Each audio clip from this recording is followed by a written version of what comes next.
اللہ تعالیٰ قرآن مجید میں مختلف مقامات پر بڑی تفصیل سے اپنا تعارف پیش کرتے ہیں۔ آئیے سب سے پہلے سورۃ الحجرات کی روشنی میں اللہ تعالیٰ کو پہچاننے کی کوشش کرتے ہیں۔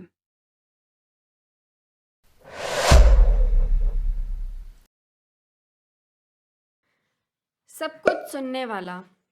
اللہ تعالیٰ سورۃ الحجرات آیت نمبر 1 میں فرماتے ہیں، اے لوگو جو ایمان لائے ہو، اللہ اور اس کے رسول صلی اللہ علیہ وسلم کے آگے پیش قدمی نہ کرو اور اللہ سے ڈرو۔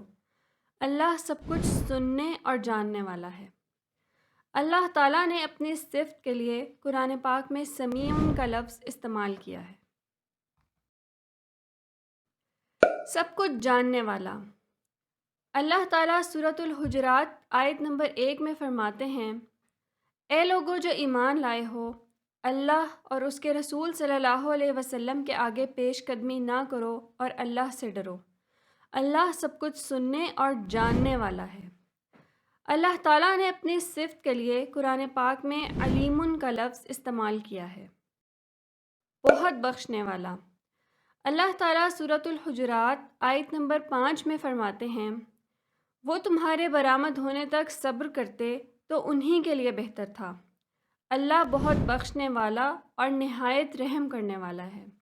اللہ تعالیٰ نے اپنی صفت کے لیے قرآن پاک میں غفور کا لفظ استعمال کیا ہے، بہت حکمت والا۔ اللہ تعالیٰ سورۃ الحجرات آیت نمبر 8 میں فرماتے ہیں، ایسے ہی لوگ اللہ کے فضل و احسان سے راست رو ہیں اور اللہ سب کچھ جاننے والا، بہت حکمت والا ہے۔ اللہ تعالیٰ نے اپنی اس صفت کے لیے قرآن پاک میں حکیم کا لفظ استعمال کیا ہے، بہت توبہ قبول کرنے والا۔ اللہ تعالیٰ سورۃ الحجرات آیت نمبر 12 میں فرماتے ہیں، اللہ سے ڈرو، اللہ بڑا توبہ قبول کرنے والا اور نہایت رحم کرنے والا ہے۔ اللہ تعالیٰ نے اپنی صفت کے لیے قرآن پاک میں تواب کا لفظ استعمال کیا ہے، نہایت رحم کرنے والا۔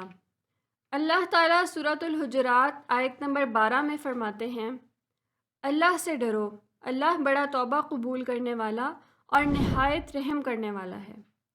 اللہ تعالیٰ نے اپنی صفت کے لیے قرآن پاک میں رحیم کا لفظ استعمال کیا ہے،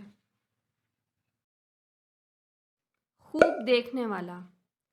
اللہ تعالیٰ سورۃ الحجرات آیت نمبر 18 میں فرماتے ہیں، بے شک اللہ جانتا ہے آسمانوں اور زمین کی پوشیدہ باتوں کو، اور اللہ خوب دیکھنے والا ہے اس کو جو تم عمل کرتے ہو۔ اللہ تعالیٰ نے اپنی صفت کے لیے قرآن پاک میں بصیر کا لفظ استعمال کیا ہے۔